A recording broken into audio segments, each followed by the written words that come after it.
So, before we begin, let me be clear about something. This is not a conspiracy theory. This is psychology. This is how the human mind actually works. And once you understand the mechanisms, you'll start seeing them everywhere. And I do mean everywhere.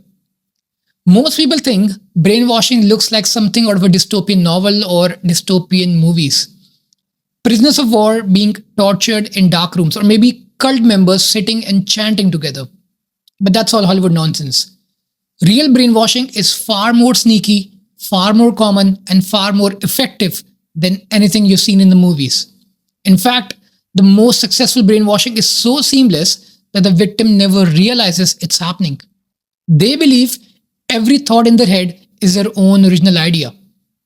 But here's the thing, if you live in any modern society, you're being brainwashed right now.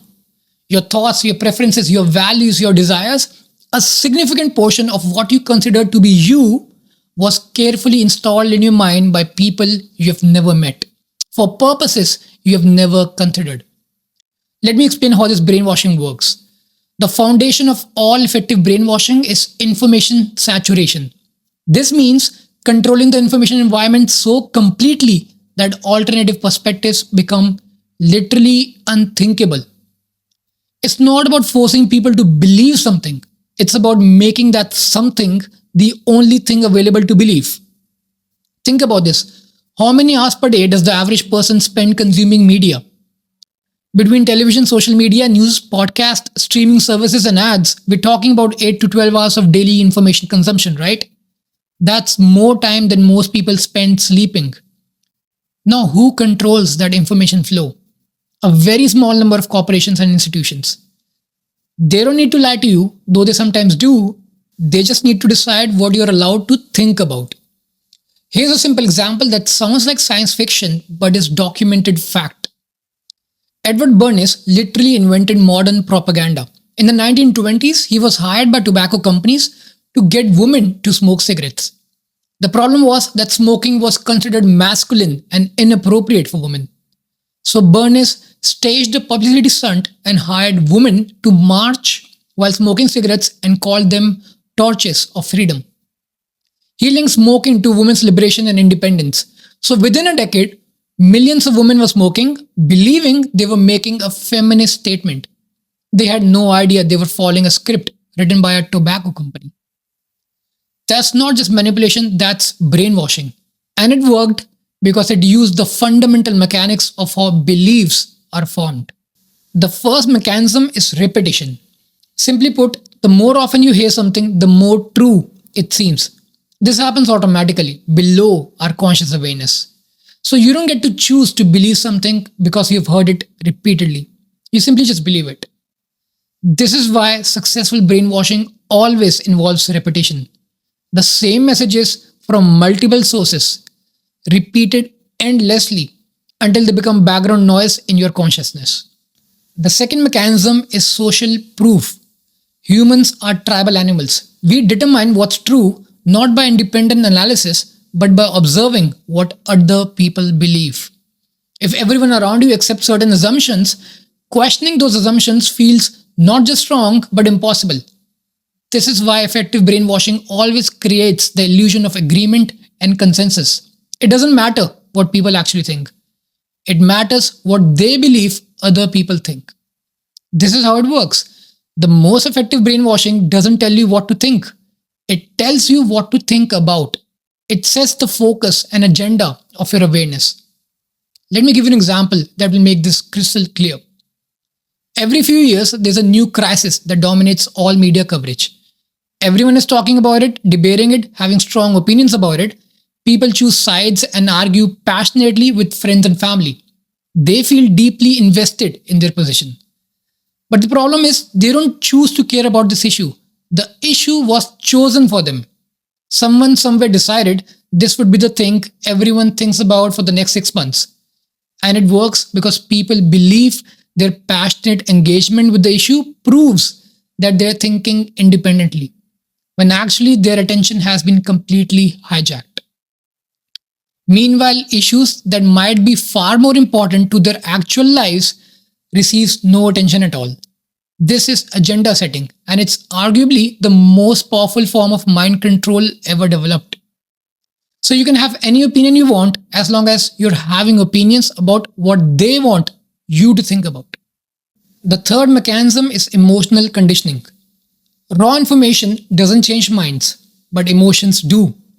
Effective brainwashing always attaches powerful emotions to ideas. Fear is the most common, but pride, disgust, and righteous anger work just as well. And once an idea becomes emotionally charged, rational analysis becomes nearly impossible. People defend their emotionally based beliefs even when presented with contradictory evidence because questioning their emotional beliefs feels like a personal attack. This is why effective propaganda always includes an enemy, not just someone who disagrees with you, but someone who threatens everything you care about. Someone so dangerous that questioning your own side becomes literally unthinkable because it means helping the enemy. And once this dynamic is established, people will accept almost anything from their own side and reject almost everything from the other side, regardless of how good or bad it is. Now, let's talk about how this applies to entire populations. Countries don't need torture chambers to control their citizens' minds. They just need to control the information environment and social incentives. This is how they do it. First, you create a national mythology, a collection of myths or stories. Every country has one, a story about what makes this place special, what values it represents, why its system is superior. This mythology gets reinforced through education, media, ceremonies, and symbols. Children learn it before they can think critically about it. Adults rarely question it because doing so feels unpatriotic or antisocial. Second, you create in groups and out groups, us versus them, our way of life versus their way of life, our values versus their values. This creates loyalty and makes people defensive about their national identity. Criticism of the system becomes criticism of the whole group, which feels like a personal attack. Third, you control the flow of information about alternatives. People can't want what they can't imagine. If your only exposure to other system comes through your own system's lens, then alternatives will always look inferior or dangerous. This is not censorship. This is selective exposure and framing. Fourth, you make it so that people feel rewarded for being like everyone else and punished for being different. People who go along get along. They get better jobs, more social acceptance, fewer problems. But people who ask uncomfortable questions get labeled as troublemakers, conspiracy theorists, or unpatriotic. Social pressure does the rest. Let me give you a perfect example. In the early 20th century, a psychologist named John Watson conducted an experiment on a baby called Little Albert. He conditioned the child to fear white rats by making loud, frightening noises whenever the child saw a rat. Eventually, the child became afraid not just of rats, but of anything white and fuzzy. Rabbits, cotton, even Santa Claus. The fear spread beyond the original cause. And this is exactly how mass psychological conditioning works. You condition people to have emotional reactions to certain symbols, words, or ideas. Then those reactions generalize to related concepts. And eventually, people have strong emotional responses to things they've never actually experienced or analyzed. They just know they're supposed to feel a certain way. But what's really disturbing is that this conditioning is so effective that people will defend it even after you explain how it works. They'll say that their beliefs are based on logic and evidence, not conditioning. They will insist they came to their conclusions independently. They'll get angry at the suggestion that their thoughts are not entirely their own. This reaction is itself part of the conditioning. The belief that you're immune to influence is what makes you most vulnerable to it. So, how do you know if you've been brainwashed? Let me give you the warning signs. First, you have strong emotional reactions to certain topics that you can't fully explain rationally. Second, you find certain ideas literally unthinkable. Not wrong, but unthinkable. Third, you assume people who disagree with you on important topics are either stupid or evil. And fourth, you've never seriously considered that your assumptions about reality might be incorrect. If any of those apply to you, congratulations, you're human and you've been successfully programmed like every other human who's ever lived in a society. Now, I'm not saying all social conditioning is bad. Some of it is necessary for civilization to function. The problem is when the conditioning serves interests that are not your own. So, what's the solution?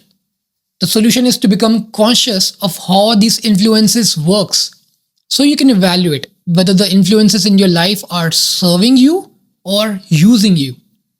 Ask yourself, who benefits when I believe this? Who benefits when I feel this way? Who benefits when I spend my attention on this topic instead of something else? Most importantly, seek out information sources that you disagree with. It's not about agreeing with them, but rather about understanding how different information environments produce different realities in people's minds. We all have our own versions of the truth, and it's fascinating to see how they are shaped. Remember, the mind that can be hijacked can also be liberated. But first, you have to acknowledge that it was hijacked in the first place. And that recognition, uncomfortable as it may be, is the first step toward genuine intellectual freedom. Brainwashing only works as long as you don't know it's happening to you. But once you recognize it, you can start to resist it. So, what do you think about this topic? Let me know in the comments below, and please like this video and share it with someone who you think might benefit from its message. Thank you for listening. See you in the next one.